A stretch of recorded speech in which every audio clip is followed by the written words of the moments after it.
We are taking advantage of a lull in the rain to put down some grass seed.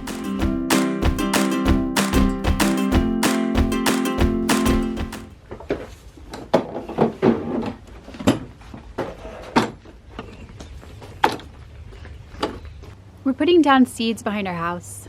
We have a lot of bare spots from the excavation when we had the addition built, and we really want to prevent erosion.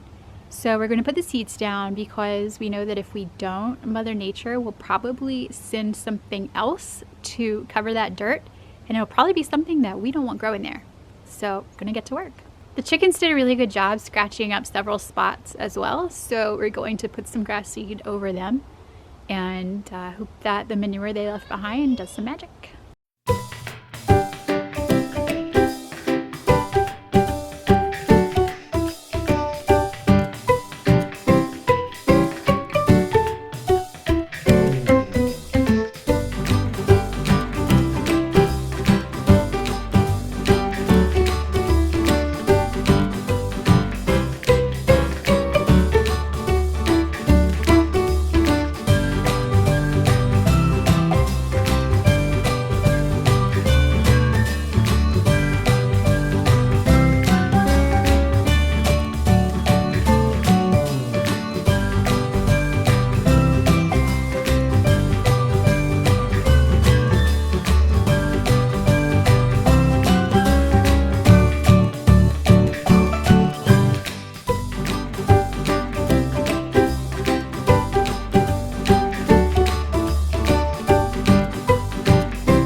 Down a mixture of brome, rye, and clover, and our goal is that the rain will help get it into the soil and germinate a little faster.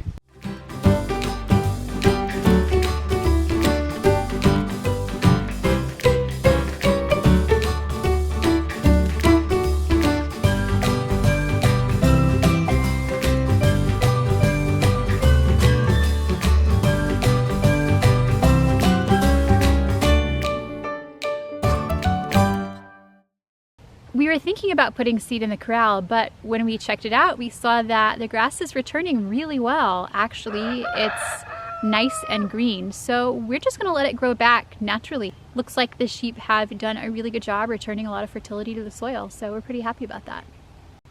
I took the plastic cover off of the low tunnel. We've had a lot of rain, and our spinach and kale and lettuce really need the moisture. You probably see some nice red tomatoes behind us. This is not what we expected in early October, but we love tomatoes and we're really happy. Earlier this afternoon, one of our neighbors was hosting a meet and greet for the community. So we went by, had a good time, got to meet some of our neighbors, nice experience.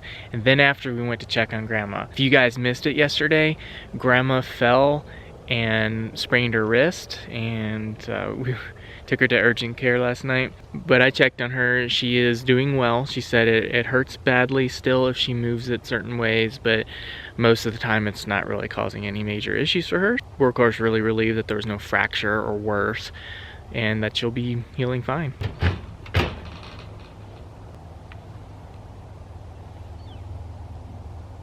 What I really love about the chickens is the concept of the daily harvest. Every day I'm getting this yield from them. The sheep are awesome. I love having them here on the property. Every day they're depositing their droppings and urine into the soil, and they're grazing some of the less desirable forage, etc. So they are performing a function here every day.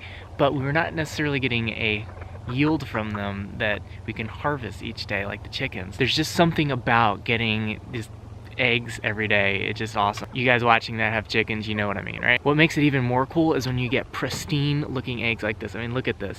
These things are beautiful, clean, love it. We've been consistently getting 3 eggs a day. On a few occasions we've gotten 4 eggs, which was a really nice treat. But 3 is definitely the normal. We definitely consume more than 3 eggs a day.